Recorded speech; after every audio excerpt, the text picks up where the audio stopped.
Hey you guys, what is up? It is Drew and we're back again with another video. Today I'm just going to be discussing on the 5 things that I personally don't like about my 2011 Mustang GT.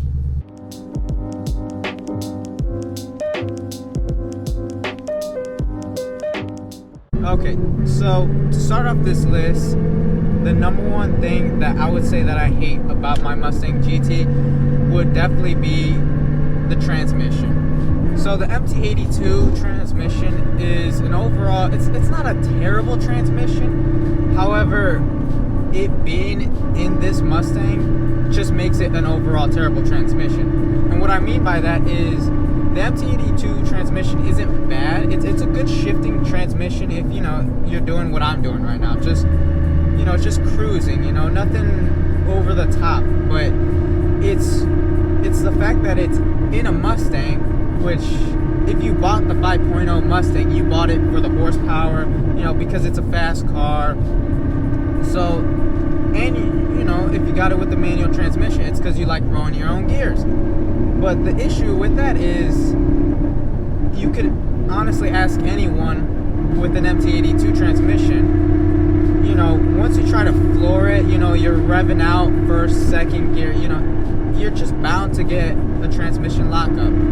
And I know that you can, I believe those people that said, you know, it might be a clutch or a, what was it, a different clutch line, things like that, that could help, you know, prevent lockouts. But it's just one of those things that, you know, if I could pinpoint the worst thing out of this car, it would definitely be the transmission. And just because, you know, I've had it on multiple occasions, you know, you're doing a roll race, you know, you're in second gear, and sometimes, you know, it's up there at red line, you know, at 7,000 RPMs, and pretty much what happens is, on your way from second to third, the transmission just doesn't let you do that. It's just denying that whole process to go down, and causes you to lose a race or just, you know, get locked out pretty much.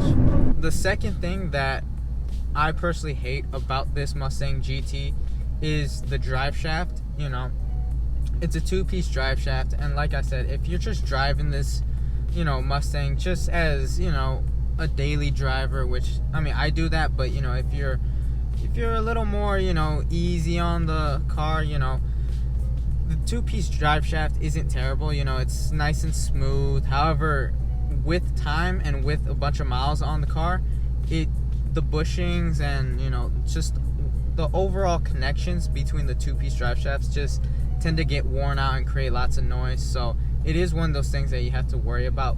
You know, it's something that I'm going through right now. You know, it's making a lot of noise because the car does have 100,000 miles. But, you know, it's a good drive shaft. However, if, you know, you're obviously doing a lot of hard accelerations and, you know, just overall, I would say, enjoying the car, you know, the drive shaft it's just honestly terrible. If anything, I would suggest replacing the actual drive shaft if you can. I know it's a little expensive. It's on a 1-piece drive shaft would be about $700 to $800, but if you can do that, I would definitely recommend it to get a 1-piece drive shaft over the 2-piece. If you plan on drag racing, doing any type of racing in general, you know, I would definitely recommend getting a 1-piece drive shaft over the 2-piece. Alright, so number 3 would have to be the suspension. Would be probably the third thing that I hate about this car.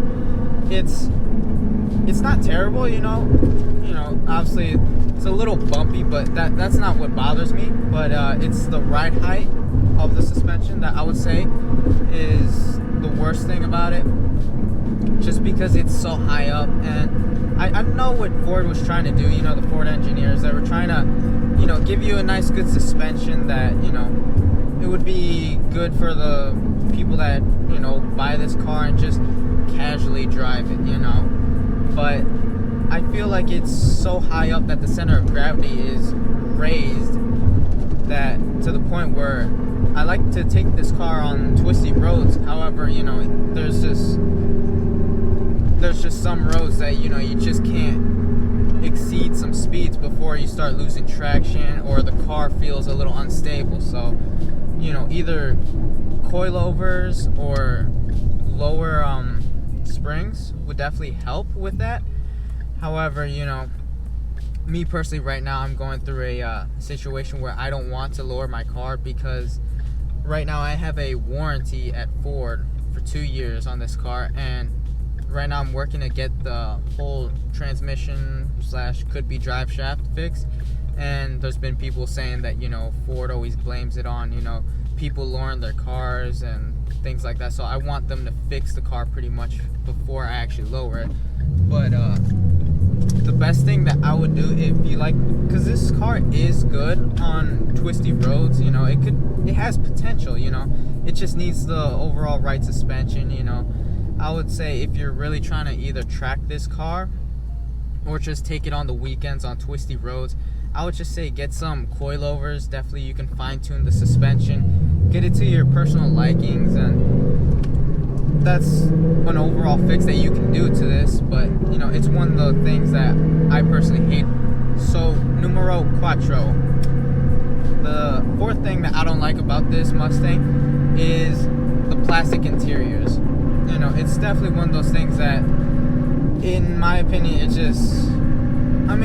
it just makes the car look outdated, especially if you ever get into an S550 Mustang. You know, I know Mustangs, you know, aren't known for quality interiors, but, you know, once you get in, you know, right now, this S197 Mustang, but pretty much once you get in something newer, you know, obviously if you get into a BMW, this feels like a piece of crap, but pretty much, you know, getting into a newer Mustang, you definitely feel, you know, some more premium things were adding, you know, better leathers. I know that they try to add leather here and things like that, just to give the car an overall better experience. And it's just one of those things that, you know, the plastic interior tends to rattle a lot, you know, especially at high speeds, you know, bumpy roads, things like that. You know, it just, I don't know, it just feels a little cheap, which, you know, obviously if you're buying this car, it's not one of those things that, you know, you're worried about, but it is just one of those things that you should keep in mind if you're looking at buying this car. And the last but not least, the fifth thing that I hate about my Mustang GT would have to be the headlights. You know, I had an issue with the taillights, but I was easily able to get that resolved by just adding aftermarket taillights. You know, I got a S550 style taillights, LED from Raxium, definitely look a lot better. But the headlights is one of those things that I just can't find a fix for. They're halogen style headlights, you know, they're not terrible, you know, visibility's okay. It's not great or anything, but it's okay at night. But, you know, having the LED taillights in the back, it just obviously, now you're looking for something better, you know, up front, you know, just to match the rear, you know. And the thing is, it makes the car look outdated with the halogen style. So you're saying, okay, just get some aftermarket headlights. The thing is, I had a 2007 V6 Mustang prior to this, and the 05 to 09 S197s definitely had a bigger aftermarket, you know, help when it came to things like lighting, headlights, and taillights. But this generation Mustang does not have that many aftermarket, you know, headlight companies, you know. There is, I think, Morimoto, that's one of them that I like. However, comes a big price tag of, I believe it's $800, you know. And I don't know about you, but I don't have just $800 to just throw away and say, hey, I want to pretty much replace my headlights. You know, if you do, more power to you, but I personally don't have $800 just to blow on some headlights.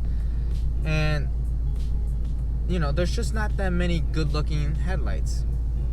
So the only other headlights that I would say are good looking ones are the 2013 to 14 where they got the HID headlights. However, to find those, it's kind of hard. You know, you kind of have to do your deep search on eBay and try to find something. And you know, if you manage to come across 2 of them, it'll run you also like 700 to 800 bucks. Maybe you can get a good deal and get it for 600 bucks. However, you do have to get like a wiring transfer kit, you know, just to adjust for the voltage and, you know, things like that. You know, I'm not too much of a electrician myself, but you know, there's different voltages and things like that that you need, and they do sell kits. However, that is another, I believe, 150 to 200 bucks. So I mean, if you can do that, more power to you. You know, I'd love to have your type of money, but me personally, I just don't have that kind of money. And that's just, you know, pretty much it. You know, it's just overall short 5 list of things that I don't like about my 2011 Mustang GT. Alright, that's it for me. It is Drew, and I am out. Boop.